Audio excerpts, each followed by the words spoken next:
Deixe seu like e se inscreva no canal para ficar por dentro de novas atualizações sobre isso. Sem educação não tem ciência, defende Helena Nader. A biomédica Helena Bonciani Nader é a primeira mulher eleita para assumir a presidência da Academia Brasileira de Ciências, ABC, instituição fundada há 105 anos.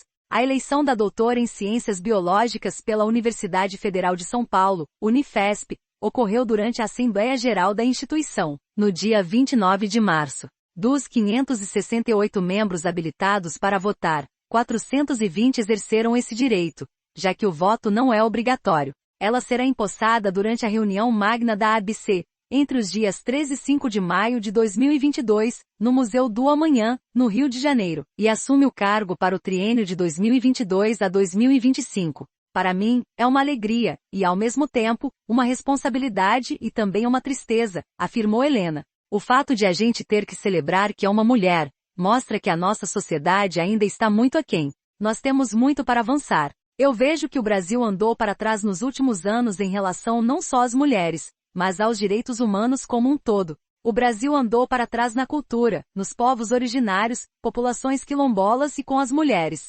Questionamentos como o lugar da mulher é ficar em casa para cuidar dos filhos. Não dá isso numa democracia, muito menos o Estado querer advogar. A pesquisadora é vice-presidente da ABC desde 2019, e vai assumir a cadeira do físico Luiz Davidovich. O químico Jailson Bittencourt de Andrade, professor aposentado da Universidade Federal da Bahia, UFBA, e atuante no Centro Universitário Senai Cimatec, ocupará a vice-presidência na nova diretoria. Helena Nader foi presidente da Sociedade Brasileira para o Progresso da Ciência, SBPC, de 2011 a 2017, onde atualmente é presidente de honra, presidente da Sociedade Brasileira de Bioquímica e Biologia Molecular, SBBQ, de 2009 a 2010, e é co-presidente da Rede Interamericana de Academias de Ciências, IANAS. Pluralidade na ciência, promover a pluralidade na ciência, e a educação são pautas prioritárias para a nova presidente da ABC. Transformar a sociedade brasileira para ser uma sociedade mais justa, dando o primeiro ponto de luta, a educação.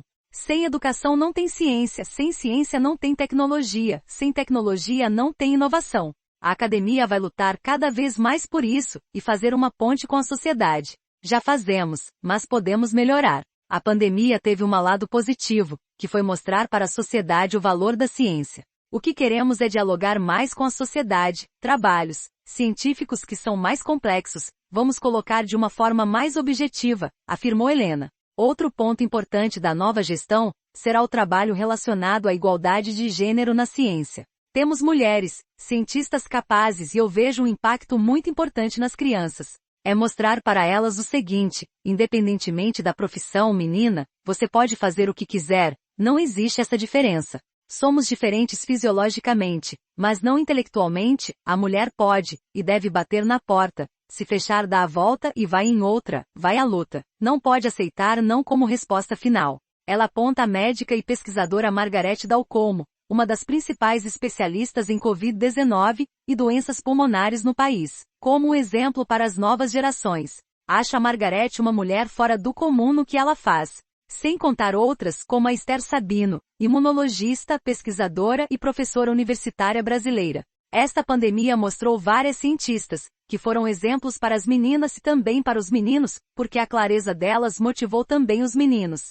Helena Nader lamenta que a divisão de tarefas domésticas ainda seja desigual e recaia sobre as mulheres, prejudicando, muitas vezes, o trabalho intelectual e fora de casa. A pandemia prejudicou mais as mulheres cientistas do que os homens, não só no Brasil, no exterior também.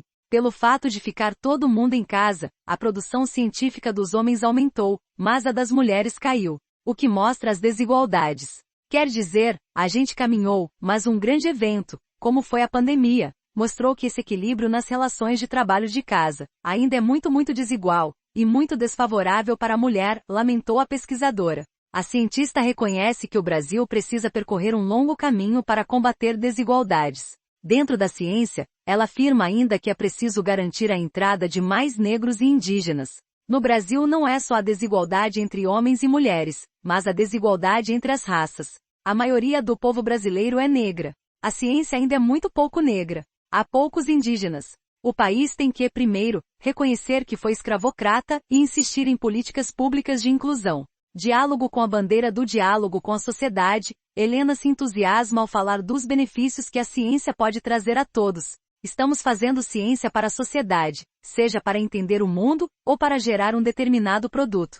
A ciência é o acúmulo de conhecimentos para o bem-estar da sociedade, por isso, esse diálogo vai ser muito importante. Em sua gestão, a pesquisadora diz que pretende também aumentar a interlocução com o governo. Vamos lutar para que o Brasil, de fato, assuma a educação e a ciência como política de Estado, e não de quem está com a caneta na mão, de quem é o governo de plantão. É difícil, mas a gente almeja. Vi isso acontecendo nos Estados Unidos, onde os legisladores, se não trouxerem o benefício para o coletivo, e o benefício não é o aumento de salário, eles não vão ser reeleitos, destaca. Helena acredita ainda na importância de se fazer um trabalho de convencimento com os legisladores. Muitas vezes, os deputados e senadores estão votando uma determinada legislação e há alguns detalhes que podem afetar fortemente a sociedade, como é o caso, por exemplo, da medida provisória, MP, em relação aos recursos voltados para gás e petróleo. Em vez de investir em ciência, vão renovar a frotas de máquinas, lamenta.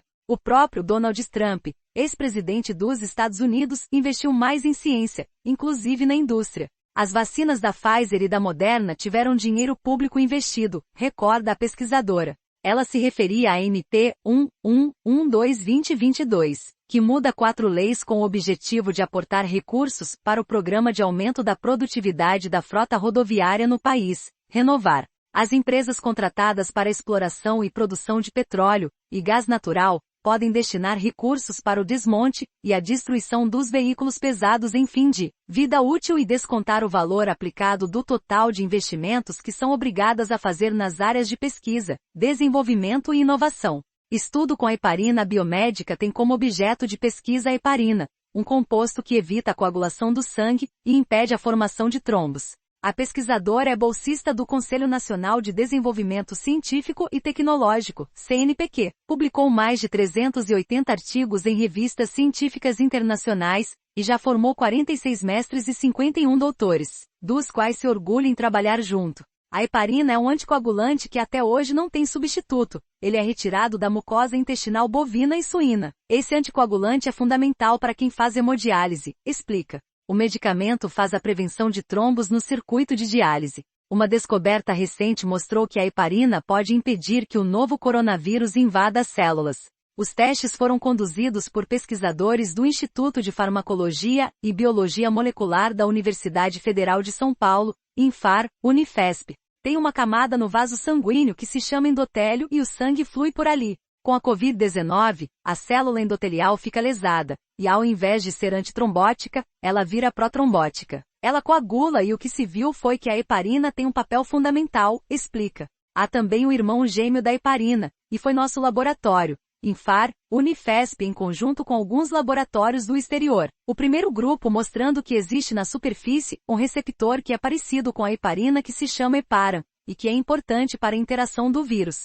Quando se dá a heparina, você impede a entrada do novo coronavírus nas células. Fomos o primeiro laboratório a ver isto. Publicamos e tivemos o auxílio da FAPESP, Fundação de Amparo à Pesquisa do Estado de São Paulo, que foi fundamental, frisou Helena. Saiba mais Carolina Portalupi posta fotos com retoque.